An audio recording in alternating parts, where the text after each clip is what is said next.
প্রতিটা দিনের মতো আজকে আবারও বড়মশাই বাজার থেকে মাছ নিয়ে চলে এসেছে। বিয়ের পর থেকে একটা দিনও আমাকেও রেহাই দিল না। মাছ নিয়ে এসেই বলছে, নাও নাও তাড়াতাড়ি বানাও, দেখি খুব খিদে পেয়ে গেছে আমার। কি আর করা যাবে, এখন সব কাজ ফেলে চলে আসলাম রান্নাঘরে। এই যা, আমার তোর কাছ থেকে শোনাই হলো না যে এটা কি মাছ। তোমরা যদি মাছটা দেখে চিনতে পারো তাহলে কিন্তু আমাকে কমেন্ট বক্সে অবশ্যই জানিও। আর দেরি না করে তাহলে চলো ঝটপট আজকে রেসিপিটা শুরু করা যাক। প্রথমেই দিয়ে দিলাম কাটা ঘায়ে নুনের ছিটে। আরে না না, পরিষ্কার করে ধুয়ে রাখা মাছের গায়ে পরিমাণ মতন লবণ দিয়ে অ্যান্টিসেপ্টিক হলুদ দিয়ে কিন্তু ভালো করে মাখিয়ে নিচ্ছি। শুধু তো মাছের গায়ে লবণ হলুদ মাখালেই চলবে না, মাছটা তো কোনো একটা সবজি দিয়ে রান্নাটাও করতে হবে। বলো আইডিয়া, আমার কাছে তো একটা ফুলকপি আছে, ঝট করে ফুলকপিটাকে কেটে নিলাম। আর এদিকে চলে আসলাম মাছগুলোকে ভালো করে ভেজে নেওয়ার জন্য। প্রথমেই তো কড়াই গরম করে অনেকটা পরিমাণে তেল দিয়ে দিয়েছি।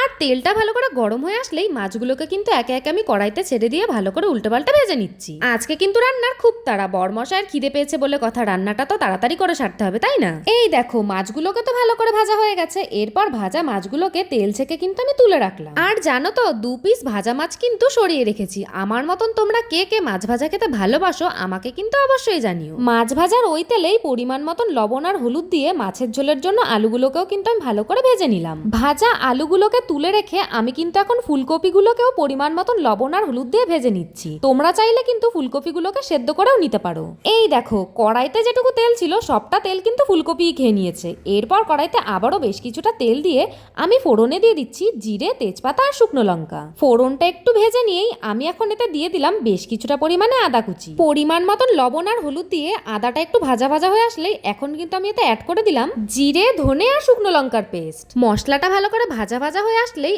এখন কিন্তু আমি এর মধ্যে দিয়ে দিচ্ছি আগে থেকেই ভেজে রাখা ফুলকপি আর আলুগুলোকে। ব্যাস সমস্ত কিছু এবার বেশ কিছুক্ষণ সময় ধরে আমি কিন্তু ভালো করে কষিয়ে নেব। পরিমাণ মতন জল দিয়ে ঝোলটা কিন্তু এবার আমি ফুটতে দিয়ে দিয়েছি। মাছের ঝোল হতে হতে চলো কিছু কমেন্ট পড়ে নেওয়া যাক। দীপালি দেবনাথ দিদিভাই আমাকে আগের ভিডিওতে কমেন্ট করেছে যে দিদিভাই তোমার চিকেন ললিপপ রেসিপির ভিডিওটা খুব সুন্দর হয়েছে। আমি নদিয়া থেকে দেখছি তোমার ভিডিও দেখতে খুব ভালো লাগে। থ্যাংক ইউ সো মাচ দিদিভাই। সিঙ্গার প্রিয়া দিদিভাই আমাকে বলছে যে তোমার প্রত্যেকটা রান্নার ভিডিও দেখি, তোমার রেসিপিগুলো মন ছুঁয়ে যায়। থ্যাংক ইউ সো মাচ দিদিভাই। শতাব্দীনাথ দিদিভাই আমাকে কমেন্ট করেছে যে খুব সুন্দর রান্না করো তুমি, তোমার ভিডিওতে একবার আমার নামটা নিও। থ্যাংক ইউ সো মাচ দিদিভাই। তৃষ্ণা কর্মকার দিদিভাই আমাকে কমেন্ট করেছে যে তুমি কত সুন্দর রান্না করতে পারো, তোমার রান্না দেখে আমিও অনেক রান্না শিখে গেছি। থ্যাংক ইউ সো মাচ দিদিভাই আমাকে এত সুন্দর একটা কমেন্ট করার জন্য।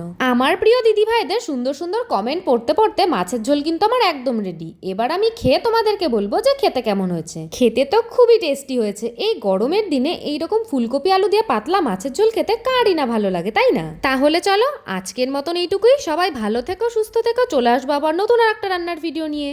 তো চলো সবাইকে টাটা।